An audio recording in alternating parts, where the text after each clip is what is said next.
Welcome back to Crime Salad. I'm Ashley, I'm Ricky. and today we are looking at the unbelievable case of Julie Mott. Julie was 25 years old and had spent her entire life battling a brutal illness, cystic fibrosis.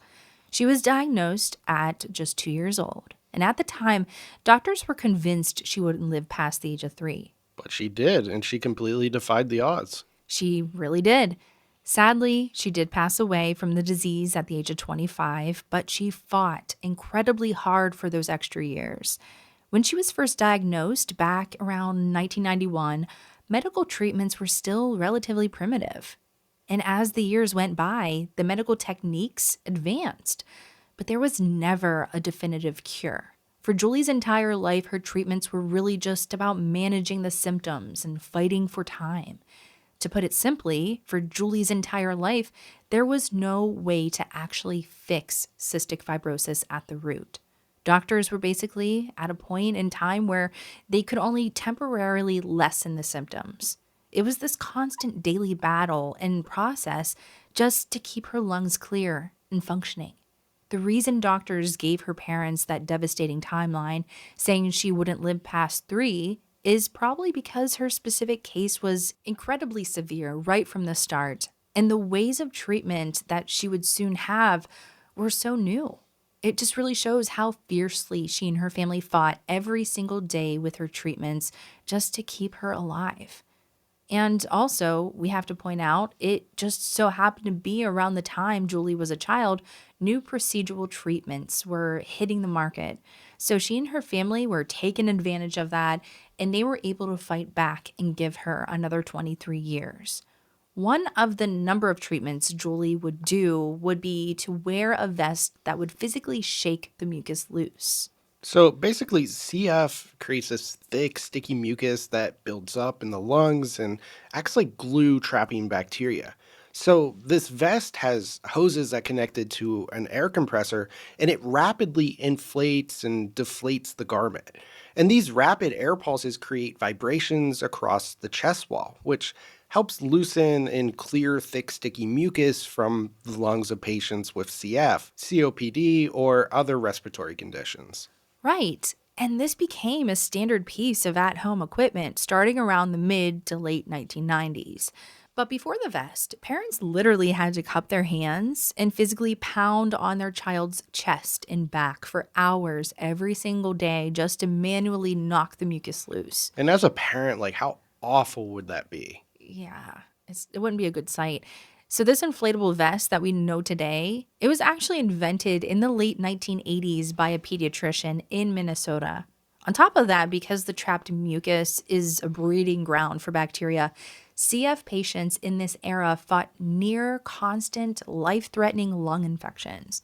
So it's very likely that Julie had to take these aggressive rounds of inhaled antibiotics and had to take frequent trips to the hospital for heavy IV antibiotics.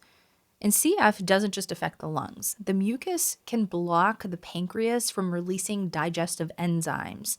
To simply absorb nutrients from her food and prevent malnutrition, Julie would take enzyme pills before every single meal or snack that she would eat. And on top of that, she required supplemental oxygen. Honestly, I never realized how aggressive this disease could be or terrible to live with. I mean, the only real example I have to compare to is Emma from Bates Motel. I mean, she had to, basically drag that oxygen tank around with her everywhere she went.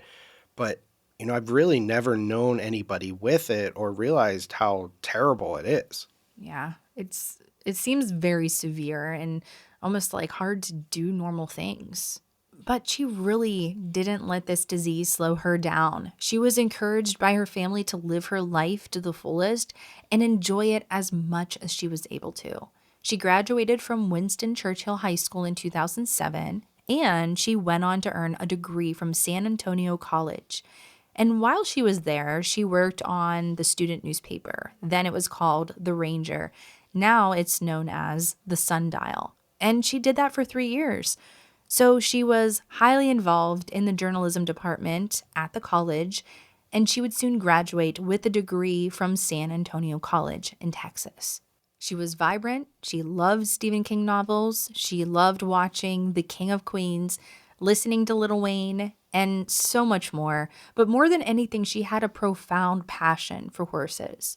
Julie sadly passed away from CF complications on August 8th, 2015. She made it to 25. Her mother gave her a special ring engraved with horses. She was laid to rest wearing that exact ring, representing her greatest lifelong passion. It was supposed to be a beautiful final send off. The funeral service was held exactly 1 week later on August 15th, 2015. It actually would have been Julie's 26th birthday. The service took place at the Mission Park Funeral Chapels in San Antonio, Texas. Her service would wrap up around 1:30 p.m. Attendees started to leave the chapel, but there was one person who lingered behind. Julie's ex-boyfriend, Bill Wilburn. He reportedly stayed behind for an extra 10 to 15 minutes. Eventually, the funeral home staff literally had to escort him out. After the public service ends, her casket is moved into a private viewing room. She's supposed to rest there safely overnight before being transferred to the crematorium the very next morning. The business officially closes its doors for the day at 4:30 p.m. Now, you're probably thinking it's 2015. They had to have caught this on video, like CCTV or something, right? Yeah, you would think that. But this is one of the most mind blowing parts of this case. There is absolutely zero surveillance footage of what happens next. Because Mission Park Funeral Chapel North did not have a single security camera installed on the entire property at the time. But at the same time, this is a funeral home, so it's not like this is a bank and there's going to be bank robberies. Like, I kind of can see why they wouldn't have any type of cameras up. Yeah, but they could have helped in this situation for sure. So, fast forward to the very next morning, Sunday, August 16th. Staff arrived to prepare Julie for her scheduled cremation. But when they go into the private viewing room where she had been secured the night before, her casket is completely empty. And the physical evidence left behind paints a really creepy picture of exactly how the thief got her out. There were no signs of forced entry and no alarms were tripped, but inside the viewing room, the casket itself was heavily damaged. So, whoever did this clearly didn't have that tool. Exactly. The hinge on her casket was broken and physically pried open by force, so there was no key used. But strangely enough, despite all of that frantic damage to get it open, all of her jewelry was left behind inside. Which that part is pretty weird. If this were a robbery of some sort, you wouldn't leave the valuables behind. But that wasn't the only thing out of place. When staff checked the back hallway, they found a mortuary gurney abandoned next to the roll up exit doors. So the layout tells us exactly what happened. Someone pried open the casket in the viewing room, loaded her onto the gurney, rolled her down the hall, and took her right out the back door. The San Antonio Police Department didn't take this lightly. They didn't just hand this to standard patrol detectives. They immediately assigned their elite intelligence unit to the case. Sergeant Javier Salazar actually went on record to say, "In my 22 years in law enforcement, I've never seen a case like this." And honestly, I believe him. Yeah, this is very strange. And the family's pain was unimaginable. Julie's father, Tim Mott, spoke to the press and pleaded, "We just want our daughter's remains returned so we can have some closure to our grief." And could you imagine this? The family is getting ready to say goodbye to their daughter, and she's gone. She's missing. Like, who the hell is gonna steal a dead body? Yeah, I don't know what you would want with a dead body.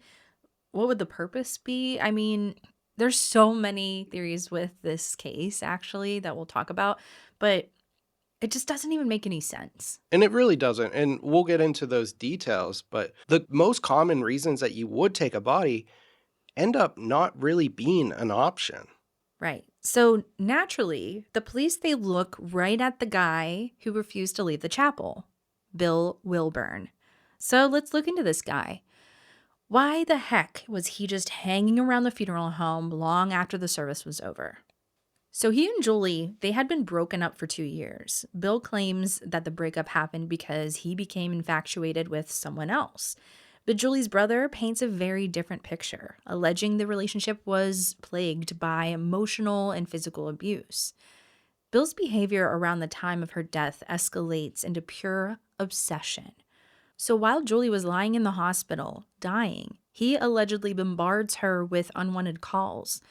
After she is stolen, he calls the funeral home staff over 200 times in a single day. And on September 2nd, 2015, he was slapped with a criminal trespass warning. And 200 phone calls in a single day is insane. But it doesn't stop there. By February 2016, the Mott family had to contact the sheriff's office because Bill was calling them over a dozen times between midnight and 4 a.m. Which is crazy. He knows the family is hurting. Like they just lost their daughter and now her body is missing. And doesn't he realize this probably makes him really suspicious? Yeah. If he is innocent, like, what are you doing? You're kind of incriminating yourself. Right. And it gets worse because he takes his obsession online. There is a toxic 127-page thread dedicated to Julie's case on a forum called My Death Space. My Death Space. Is that like the dark version of MySpace? Well, it actually started out like that. So back in the day, it was a site that would link MySpace profiles of people who had died to their obituaries. But over the years, it evolved into this massive hub for internet sleuths to dissect unsolved true crime cases. And because they dig into recent tragedies, it's actually super common for family members or suspects to find the threads and jump into the comments to argue. So I'm getting in the weeds here, but I wonder if My Death Space had like a dead top 8. Hey, that would be good though. I mean, if like your friends died, they would be in your top 8 and it's like a nice little chain, I right? mean, I guess if you wanted to keep track of who's dead in your friend Yeah, group. it's like a dead social network. Ricky, that's dark. Whatever. Well, anyways, that's exactly what happens here. Bill is in this 127-page thread posting under various usernames like Heartbroken. And he lashes out and openly accuses Julie's brother Jonathan of the theft, which is something entirely insane to say. Bill tries to spin this narrative that the family hated him so much that Jonathan, the brother, actually stole his own sister's body just to frame Bill for it. And why would somebody do that? Well, Especially a you brother. wouldn't. You really wouldn't. Yeah, like, okay, you just said you did it, Bill. Right. I mean, maybe you would start a nasty rumor. You wouldn't steal your sister's body just to make this terrible point. Yeah, I mean, it is obvious that he's clearly obsessing over this case. Why are you bringing so much attention to this? Like, you're really suspicious at this point.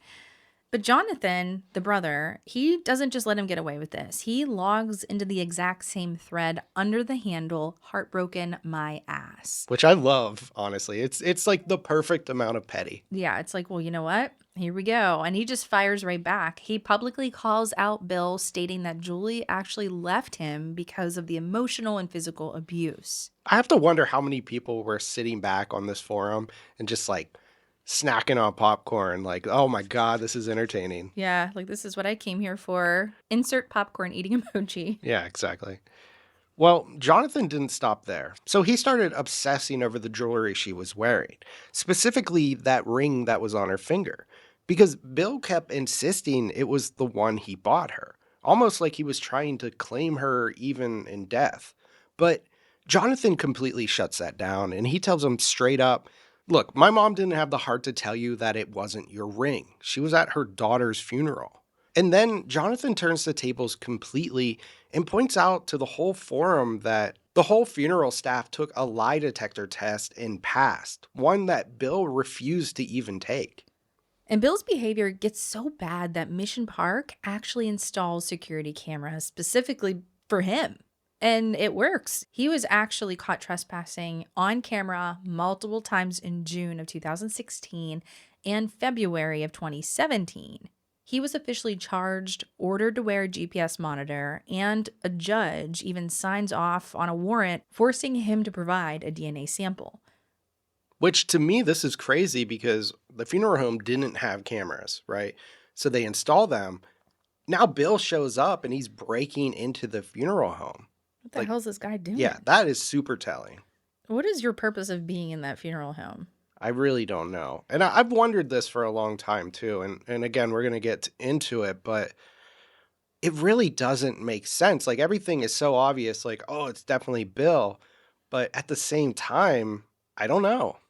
So now that they have this idea that Bill could be involved, did they search his house or, anything like that? Yes, they absolutely did. And now that they have his DNA, they're thinking, okay, they're going to catch something. So police brought in a specialty trained cadaver dog. It was a pug. It maybe was, but they don't really have a good sniffer. Oh, we don't discriminate. And these cadaver dogs, they searched 3 specific locations: his personal car, his house, and a piece of property owned by his grandparents. And these dogs are all trained to detect the scent of human decomposition. So even if she had been in the trunk of his car or for just a few minutes before he moved her to a second location, the dogs would have likely hit on that scent. And that's exactly my point. They didn't find anything. So if he was involved, he would have had to have transported the body in some way. So nothing in the house, nothing in the car. I don't know. See, here's what my thought is. I don't really know how this all works, but if your body's been processed in the funeral home, in the morgue, is your body going to go through a decomposition that soon, or is it like more preserved for a few days that it wouldn't? So Well, it's they like, do how would they? embalming. Yeah, but like if they're trying to pick up decomposition with these dogs, how soon does the body that has been embalmed, how soon does it start to decompose? Like, can it even pick it up? Can a Oh, dog even so pick it what up? you're saying is that the dogs are trained on decomp. Hmm. That smell specifically.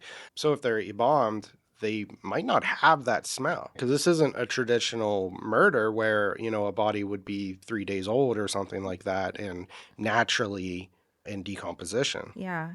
Maybe they were trying to pick up on something, but there's nothing there to pick up on. Mm. But after all this, they found nothing, zero physical evidence at any of these locations. And that is the massive roadblock on this case against him. Despite his obsessive behavior, the trespassing, the wild forum rants, and his refusal to take a polygraph, police simply could not find a single shred of physical evidence linking him to the remains. Yeah. And I think this is the reason that he became only a person of interest and nothing more because there really was, like you said, no physical evidence at all linking him to her remains. Yeah, but I mean, he practically painted a target on his own back. But the more we look at the actual timeline, there's a huge logistical problem that just keeps bothering me. If Bill did it, how did he get back inside? He was physically escorted out at 1:30 p.m. and the doors were locked behind him. Yeah, and that's a good point because there was no forced entry, no alarms were tripped overnight, and it forces you to ask a really hard question. What if we've been looking at the wrong person this entire time? Yeah, what if the whole reason why there was no forced entry is because whoever did this already had keys? Mm-hmm.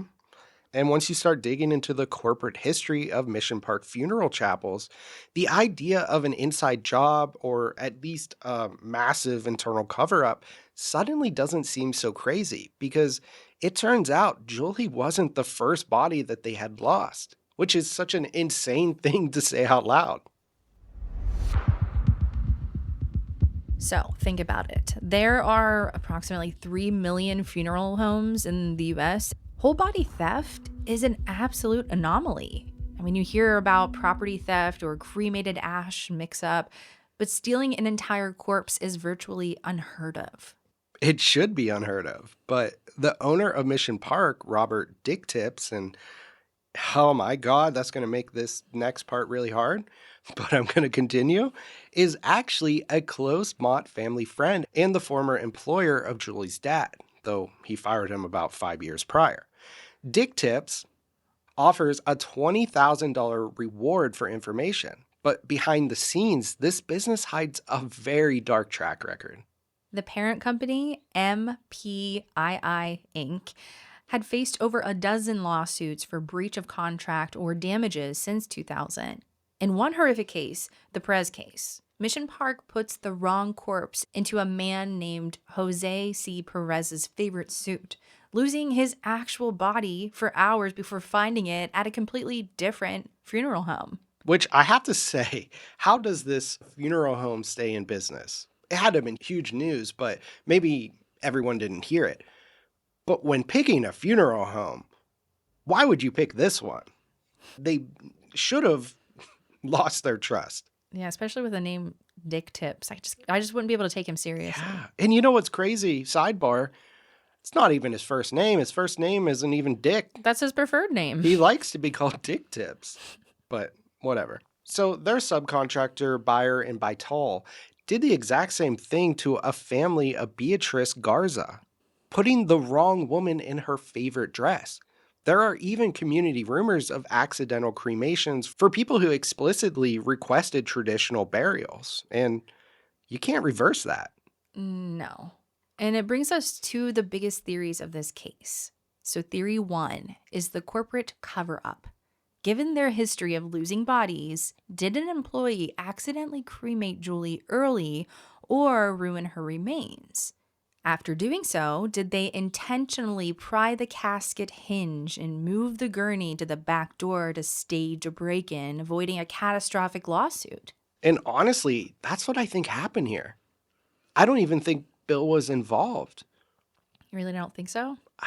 I mean, part of me does because it's so obvious that it would be him. But when you think about it, the alarm wasn't tripped. There was no signs of break-in. And I think that's a huge reason that the inside job theory holds so much weight because, I mean, think about the physical logistics of even moving a human body. Moving a deceased person, I'm talking trying to get your toddler up to bed when he's asleep. That's even hard. Could you imagine this is a 26-year-old adult? Yeah. One person to do all of that? Yeah, I mean, it is kind of hard to picture one single guy going into a funeral home, breaking open a casket, carrying the body onto a gurney, and transferring it into a car without anyone seeing, hearing. It's kind of strange. Right. But at the same time, like playing devil's advocate, how heavy really was she? She's 26 years old. She was sick. I mean, if she's 100 and some odd pounds, I don't know. It's not impossible, but a lot of people feel like it wouldn't be possible. Yeah. I mean, there's a lot of weird characters in this case. Bill's a little weird. Why is he just going so completely crazy obsessed? I mean, the family's grieving. And it sounds like he left her, which is whatever. And then Dick Tips. Who names himself Dick Tips?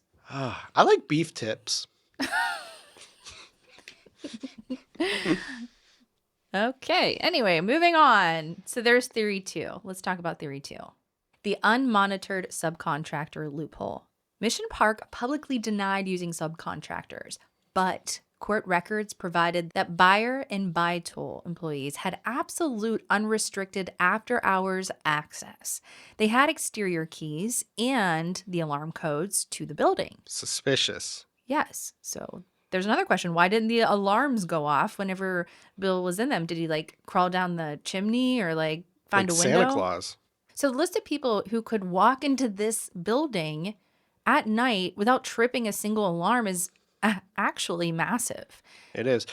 And what makes this part even crazier is they publicly denied using the subcontractors at the beginning of this. And then all of a sudden they're like, well, yeah, actually, we did. Well, it could have been, I don't know, maybe possibly. It was probably that crazy ex-boyfriend guy. I mean, he's been walking around here and calling us it's definitely him. It wasn't us. Yeah. So the police, they're trying to figure this out. The investigation, it gets hit with some sick twist. Someone actually reaches out to the authorities demanding $100,000 for the safe return of Julie's remains. Which is nuts. So the police are scrambling and they track this guy down. And they're thinking they finally had this body snatcher. But they discovered it was just this cruel, optimistic scammer who wanted that $20,000 as a reward. Yeah, that's it. It was probably Dick Tips. And it sucks because you're just torturing this innocent family at this point. I mean, and you're just looking for a payout. It's just evil, really. Yeah. Heartless. The Mott family is completely frustrated at the total lack of answers. Ultimately, they sue Mission Park for gross negligence. As they should. But when the civil trial kicks off in 2018, it becomes an absolute circus. When Mission Park went to trial, they didn't just quietly defend their security practices, they threw absolute chaos at the jury to deflect the blame away from their business. The owner, the guy himself, Dick Tips, actually had an emotional breakdown on the witness stand. He sobbed. He pointed directly at Bill Wilburn in the courtroom and accused him of being a necrophiliac, a claim that had absolutely zero evidence. Mm, that's a crazy thing to say. But it gets even weirder. In a desperate attempt to explain away the missing body, Mission Park's defense team actually floated a theory in court that a satanic cult might have broken into the funeral home and stolen Julie's body for a ritual. So these accusations are all over the place at this point. They don't even know what the heck's going on. And despite all of that chaotic deflection, the civil jury saw right through it all. They held the funeral home liable for its severely unsecured facility and awarded the Motts an $8 million verdict. It felt like finally the family had gotten some form of justice. I mean, or at least respect at this Right. point. Well, don't get too excited because here comes the freaking gut punch. They didn't get that money at all. In February of 2021, the Texas Supreme Court actually overturned that $8 million verdict. The court ruled that under Texas law, a family cannot recover mental anguish damages for a mishandled corpse unless they can prove the funeral home acted with intentional malice or gross negligence. The court decided that while Mission Park was incredibly sloppy and negligent, they didn't lose the body on purpose. Kind of reminds me of like in casinos, I've seen people win the jackpot and they come back and say, actually, the machine made an error and it was a bug. Do you want a free steak dinner instead? Oops, yeah, we didn't mean to make you win because nobody wins. Like, oh my God. Like, come on, get your shit together, guys. Ah, And what's devastating is the Mott family fought for years. I mean, they endured a nasty trial, won, and then the highest court in the state ripped that justice away on a legal technicality. Now, today, Mission Park Funeral Chapels remains open and fully operational, actively hosting services on Cherry Ridge Drive. The ultimate tragedy is that to this day, Julie Mott's body has never been recovered, and her family remains frozen in their grief, entirely unable to grant her final wish of cremation. As her father, Tim Mott, told the press, "We just want our daughter's remains returned so we can have some closure to our grief." So if you have any information at all, no matter how small it seems, please call the San Antonio Police Department tip line at 210-225-8477. Let's get some closure for this family. We also strongly encourage our listeners to donate to the Cystic Fibrosis Foundation in Julie's honor. They have come a long way. Let's ensure that her memory is tied to a cure and the incredible life that she fought for rather than just her tragic disappearance. And after researching all these intense daily treatments Julie had to go through, we actually went down a bit of a rabbit hole on where cystic fibrosis research is today. And it's honestly incredible, but also a little bittersweet when you look at the timeline. Just 4 years after Julie passed away in 2019, the FDA approved a massive breakthrough drug called Trikafta, and it completely changed the entire landscape of the disease. Right, because everything Julie did, the vest, the nebulizers, the antibiotics, that was just symptom management. It was fighting the mucus. But this new drug actually targets the underlying cause at a cellular level. Exactly. For about 90% of people with CF, Trikafta actually helps the defective proteins in their cells fold correctly and function the way that they're supposed to. So it doesn't just thin the mucus, it actually tells the body to stop making it so thick in the first place, which is mind-blowing.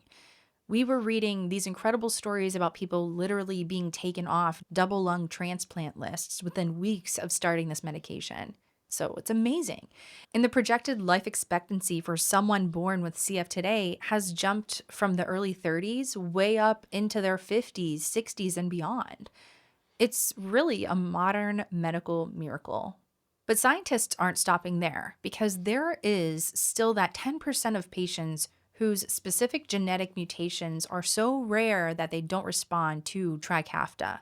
So, the massive frontier that they're researching right now is actual genetic therapies, like using mRNA technology and CRISPR gene editing to go in and permanently fix or replace the broken CF gene entirely.